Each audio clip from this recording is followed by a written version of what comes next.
कहां तक कर लिया था?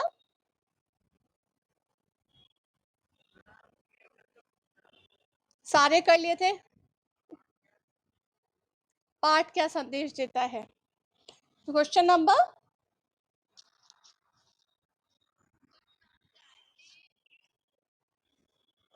that day, tell me. Yes बेटा, wait.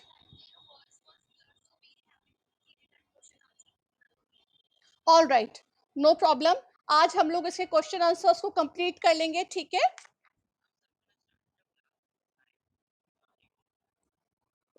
मेरे नाम से? ठीक है, हम लोग गूगल मीट पे अपना क्लास कर रहे हैं।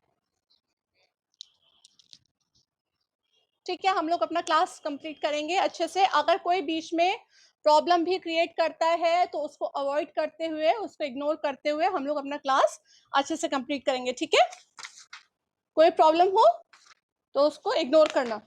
चलो, सबसे पहला जो क्वेश्चन है, सब लोग लिख लीजिए, सब लोग लिख लीजिए। सेनानी ना होते हुए भी चश्मे वाले को लोग कैप्टन क्यों कहते थे? सेनानी ना होते हुए भी चश्मे वाले को लोग कैप्टन क्यों कहते थे?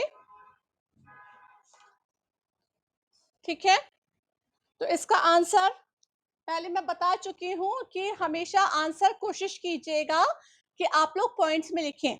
जब आंसर को आप लोग पॉइंट्स में लिखेंगे तो टीचर या जो आपका एग्जामिनर होगा बोर्ड्स में, वो आपके आंसर पे आपको अच्छे मार्क्स देगा। ठीक है, अगर आप पूरा सेंटेंस लिखते चले जाएंगे, पैराग्राफ लिखते चले जाएंगे, तो हो सकता है आपको मार्क्स उसके अकॉर्डिंग, आपके आंसर के अकॉर्डिंग ना मिल पाए, लेकिन जब पॉइंट्स में लिखते हैं तो उसका इफेक्ट अलग पड़ता है। ठीक है, तो इसका आंसर कुछ इस प्रकार है। सेनानी ना होते हुए भी चश्मे वाले को लोग कैप्टन इसलिए कहते थे क्योंकि नंबर 1, उसके मन में देशभक्ति एवं देश प्रेम की भावना कूट कूट कर भरी थी। नंबर 2, वह नेताजी के प्रति अपार श्रद्धा रखता था। नंबर 3, नेताजी की चश्मा विहीन मूर्ति उसे आहत करती थी। नंबर 4, वह अपने हृदय में देश के लिए त्याग एवं समर्पण की भावना किसी फौजी के समान रखता था। ठीक है, इज इट क्लियर? ये सबको क्लियर हो गया answer? Yes yes yes yes बेटा, नो प्रॉब्लम। मैंने आप लोगों को बताया है कि क्वेश्चंस जो हैं वो आपको मेरे अकॉर्डिंग करने हैं, बट आंसर्स आप लोगों को खुद अपने हिसाब से, जैसा आप चाहते हैं, जैसा आपको उस पार्ट में समझ में आता है, आप कर सकते हैं, लेकिन आपका आंसर जो है वो ठीक होना चाहिए। अब आप लोग बड़े क्लास में पहुंच चुके हैं, तो मैं आप लोगों को ये नहीं बोलूंगी किताबी भाषा के अनुसार लिखिए, हमेशा किताबी भाषा नहीं लिखनी है। अब आप लोगों को, आप लोगों को अपने अनुसार अपने उत्तर को बनाना है, लेकिन कोशिश कीजिएगा जो आप लोग लैंग्वेज यूज करें वो आप लोग क्या प्रेजेंटेबल हो, पढ़ने लायक हो, ऐसी लैंग्वेज को आप लोग यूज करें। ठीक है, फिर है आपका प्रश्न नंबर 2। प्रश्न है, हालदार साहब ने ड्राइवर को पहले चौराहे पर गाड़ी रोकने के लिए मना किया था, लेकिन बाद में तुरंत रोकने को कहा। ठीक है, इसका का हालदार साहब पहले मायूस क्यों हो गए थे? खा, मूर्ति पर सरकंडी का चश्मा क्या उम्मीद जगाता है?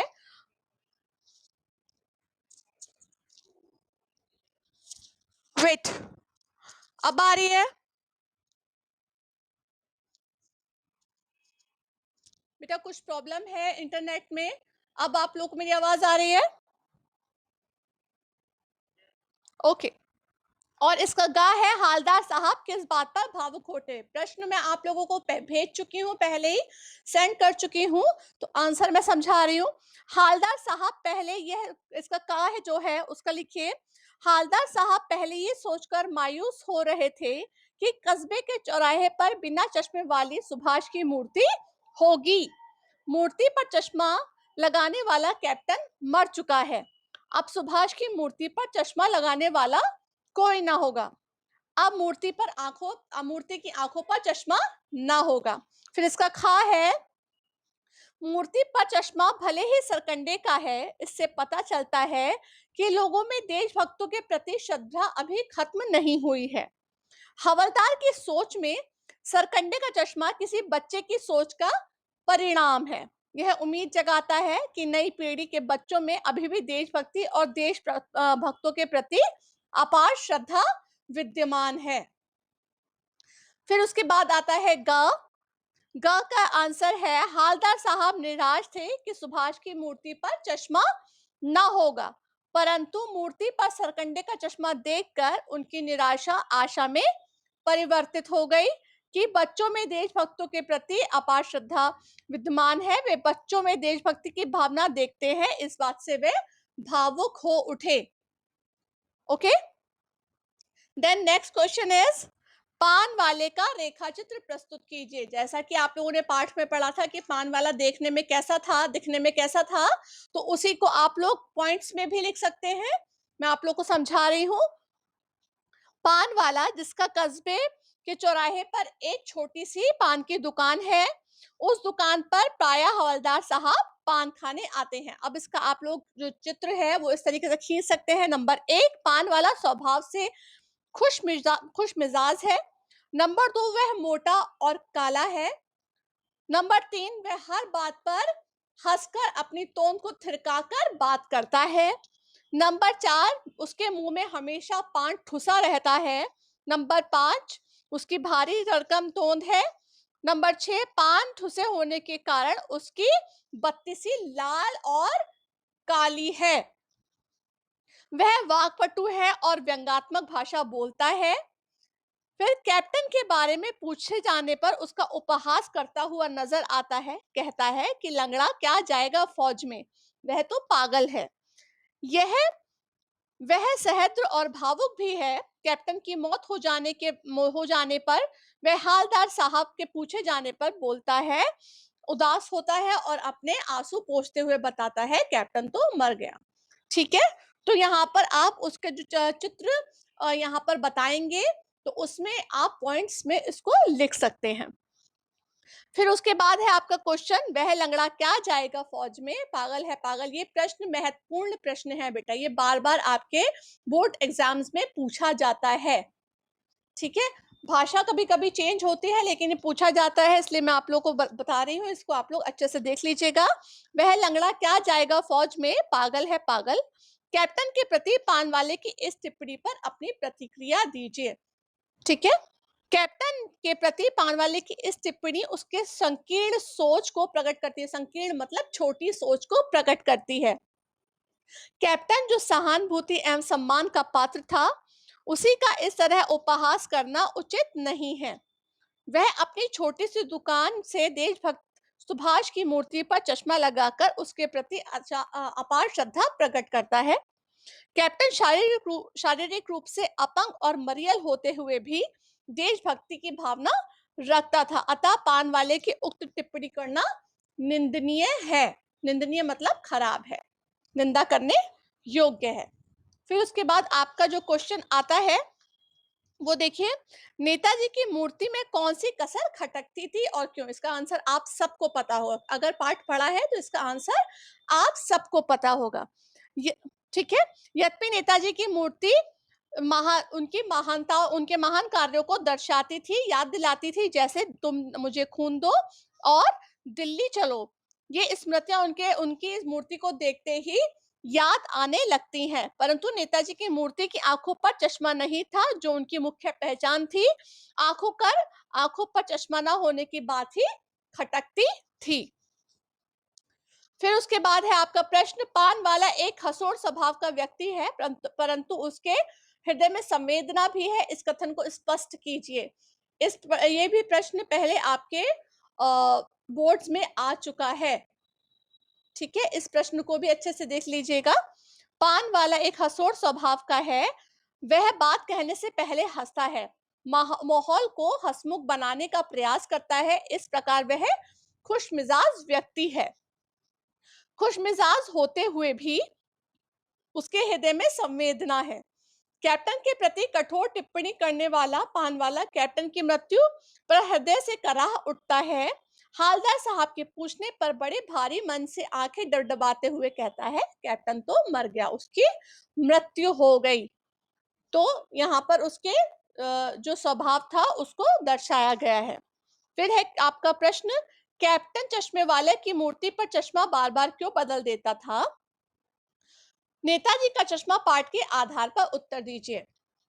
कैप्टन अपने गिने चुने चश्मों में से एक फ्रेम श्रद्धा के प्रतीक नेताजी की मूर्ति पर लगा देता था, किंतु किसी ग्राहक के द्वारा मूर्ति पर चश्मे जैसा मांगने पर कैप्टन दूसरा चश्मा न होने पर मूर्ति से उतारकर ग्राहक को दे देता था और दूसरा लगा देता था। इस कारण कैप्टन मूर्ति पर बार बार चश्मा चेंज करता था, मतलब बदल देता था। क्यों बदल देता था? क्योंकि उसकी छोटी सी एक रेडी लगाता था, उसके पास इतने फ्रेम नहीं होते थे। तो अगर उसके पास कोई ग्राहक आया और उसने वही फ्रेम मांगा जो नेताजी की मूर्ति पर लगा है, और वैसा फ्रेम अगर कैप्टन के पास दूसरा नहीं होता था, तो क्या करता था कि नेताजी के आंखों पर से वो फ्रेम हटाकर उनकी आंखों पर दूसरा फ्रेम लगा देता था और जो उसने फ्रेम उतारा है वो अपने ग्राहक को दे देता था। तो यही जो था, इसी कारणवश नेताजी का आंखों का चश्मा बार बार बदल देता था, इसी कारणवश। फिर है क्वेश्चन, नेताजी का चश्मा पाठ के द्वारा लेखक क्या संदेश देता है? इसमें आपका पूरे पाठ का सार आ जाएगा।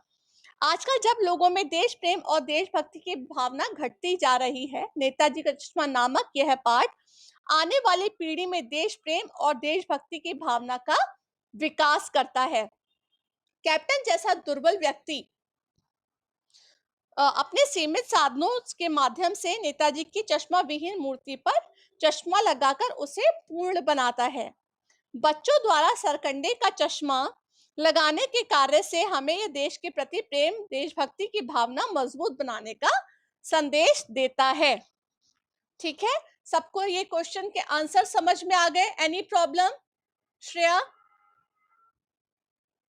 कनक, इश्मीत, इशप्रीत, कोई प्रॉब्लम बेटा? ओके। अगर कोई प्रॉब्लम होती भी है बच्चे, तो आप लोग मुझे मैसेज कर सकते हैं। मैसेज के थ्रू आप लोग अपनी प्रॉब्लम का सोल्यूशन मैं आपको जरूर दूंगी। थोड़ा सा टाइम लगे, लेकिन आपको अपनी प्रॉब्लम का सोल्यूशन जरूर मिलेगा। ऑलराइट, देन इसके बाद हम लोग का जो नेक्स्ट टॉपिक है वो है काव्य खंड से। Next topic is Surdas. काव्य खंड सब लोग देख लीजिए, सूरदास। ठीक है, चैप्टर नंबर 1। ठीक है, चैप्टर नंबर 1। तो सबसे पहले हम लोग इसमें देखेंगे सूरदास का जीवन परिचय, उनकी जीवनी। कोई है जो इसको रीड करेगा? जसलीन, तुषार, एनीवन? अच्छा तुषार, यस बेटा, start.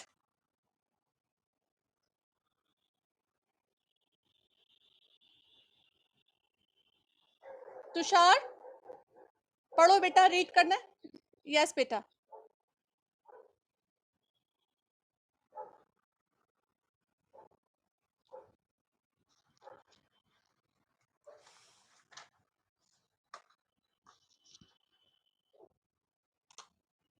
Tushar,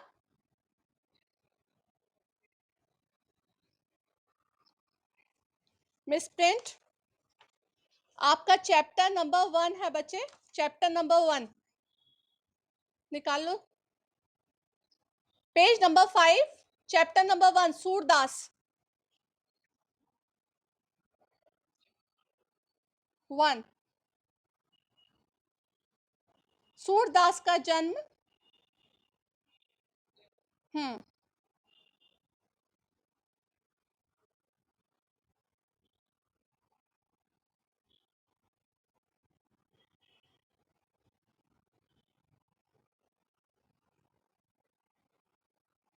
Tushar, I am waiting बेटा,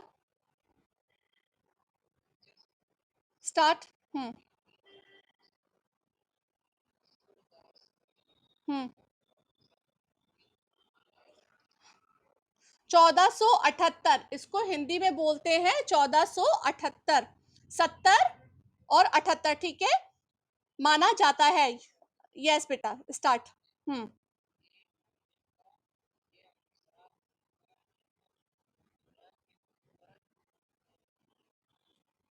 रु- रुनकता।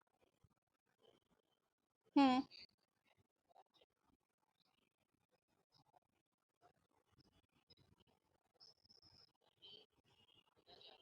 हाँ, एक मिनट। ओके तुषार, वेट बेटा। सूरदास का जन्म सन 1478 में माना जाता है। एक मान्यता के अनुसार इनका जन्म मथुरा के निकट रुनकता या रेणुका क्षेत्र में हुआ, जबकि दूसरी मान्यता के अनुसार जन्म स्थान दिल्ली या दिल्ली के पास ही माना जाता है। बिकॉज अभी तक ये प्रमाण नहीं मिले हैं कि इनका जन्म कहाँ हुआ था। ठीक है, तो अपनी अपनी विचारों के अनुसार सबने बताया कि यहाँ इनका जन्म हुआ। एक ने कहा दिल्ली में हुआ, तो दूसरे ने कहा उनका जन्म रुनकता में हुआ। तो इसमें किंवदंती है। ठीक है, तो ये नहीं बोल सकते कि इनका जन्म किस जगह पे हुआ था। ठीक है, फिर उसके बाद आता है, यस बेटा, महाप्रभु। हम्म। हम्म।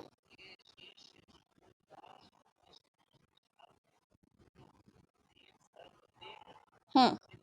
हाँ, तो यहाँ पर आप लोग सब इसको अंडरलाइन कर लीजिए। महाप्रभु वल्लभाचार्य के शिष्य, इनके जो गुरु थे वो थे वल्लभाचार्य। एक प्रश्न पूछा जा सकता है कि सूरदास के गुरु का नाम लिखिए। ठीक है, और अष्टछाप के कवियों में सर्वाधिक प्रसिद्ध इनके अंदर हाँ यस बेटा।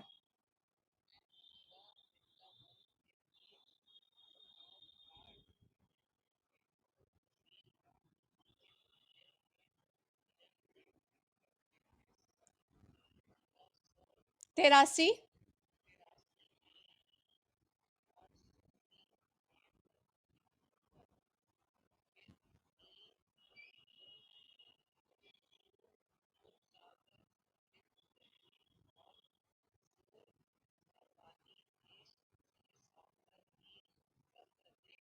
यस, तो यहाँ पर बताया गया है कि महाप्रभु वल्लभाचार्य के शिष्य सूरदास अष्टछाप के कवियों में सर्वाधिक प्रसिद्ध हैं। और यहाँ पर जो मथुरा और वृंदावन के बीच गौ घाट, घाट का नाम है गौ घाट, में रहते थे। और श्रीनाथ, श्रीनाथ मतलब श्री कृष्ण, श्रीनाथ जी के मंदिर में भजन कीर्तन करते थे। सन 1583 में परसौली में उनका निधन हुआ था। उनके 3 ग्रंथों सूर सागर, साहित्य लहरी और सूर सारावली में सूर सागर ही सर्वाधिक लोकप्रिय हुआ। इसको आप लोग अंडरलाइन कर लीजिए, सूर सागर ही सर्वाधिक लोकप्रिय हुआ। खेती और पशुपालन वाले भारतीय समाज का दैनिक अंतरंग। वेट। हम्म।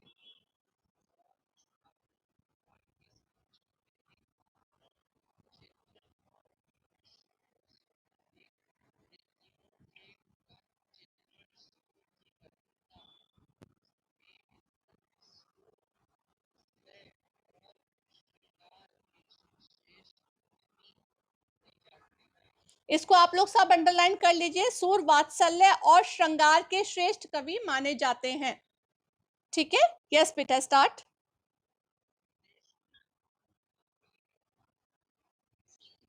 यस यस बेटा, व्हाट हैपेंड? वात्सल्य बेटा अब आपको मैं पढ़ाऊंगी, इसके बाद आपका आएगा रस। तो जब रस आएंगे तो उसमें एक आता है वात्सल्य रस और श्रृंगार रस। ठीक है, ये मैं आप लोगों को पढ़ाऊंगी, तो आप लोगों को इसका आंसर पता चल जाएगा। ठीक है, श्रृंगार और वात्सल्य रस होते हैं बेटा। ठीक है, यस बेटा।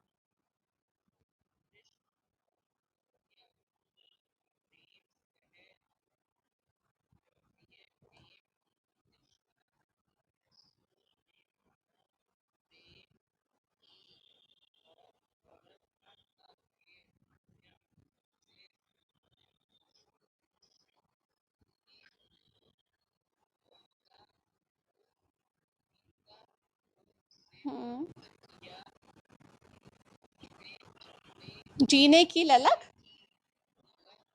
Thank you Tushar. आप सब बच्चों को वन बाय वन बेटा रीड करना है, क्योंकि आप लोग की रीडिंग से ही आप लोग अगर रीड करोगे तो लिखने में आपको आसानी होगी। तो मैं आप लोग को बता दूं कि यहाँ पर है खेती और पशुपालन वाले भारतीय समाज का दैनिक अंतरंग अ, चित्र और मनुष्य की स्वाभाविक वृत्तियों का चित्रण सूर की कविता में मिलता है। मतलब वो उसको इस तरीके से लिखते थे कि आप उस जगह पे पहुंच जाए, मतलब अगर आप आंखें बंद करके उसको सुन रहे हैं तो आपको लगेगा आप उस जगह पर खड़े हैं। ठीक है। फिर सूर वात्सल्य और श्रृंगार के, वात्सल्य क्या होता है? वात्सल्य जो प्रेम आपकी मम्मा आपसे करती हैं वो रस कहलाता है वात्सल्य रस। ठीक है। और श्रृंगार रस, राधा और कृष्ण का जो प्रेम दिखाया गया है वो श्रृंगार रस के उपाधि में आता है, श्रृंगार रस कहलाता है। ठीक है। श्रेष्ठ कवि माने जाते थे। श्री कृष्ण और गोपियों का प्रेम सहज मानवीय प्रेम की प्रतिष्ठा करता है। सूर ने मानव प्रेम और गौरव गाथा के माध्यम से सामान्य मनुष्यों को हीनता बोध से मुक्त किया और उनके जीने की ललक पैदा की। उनकी कविता में ब्रज भाषा का निखरा हुआ रूप है। ब्रज भाषा एक भाषा है बेटा जो मथुरा वृंदावन में बोली जाती है। ठीक है। वह चली आ रही लोकगीतों की परंपरा की एक श्रेष्ठ कड़ी है। ठीक है। ये आप लोगों को इसका जीवन परिचय क्लियर हो गया है। मैं आपको पहले भी बता चुकी हूँ, जीवन परिचय लिखने के लिए नहीं आता है, लेकिन जीवन परिचय में से छोटे छोटे प्रश्न करने के लिए आते हैं। तो जीवन परिचय को आपको याद करना जरूरी है, महत्वपूर्ण है। ठीक है। लेकिन पूरा एक जीवनी के रूप में नहीं कि पूरी आप बड़ी सी जीवनी को अपनी नोटबुक में लिख रहे हैं।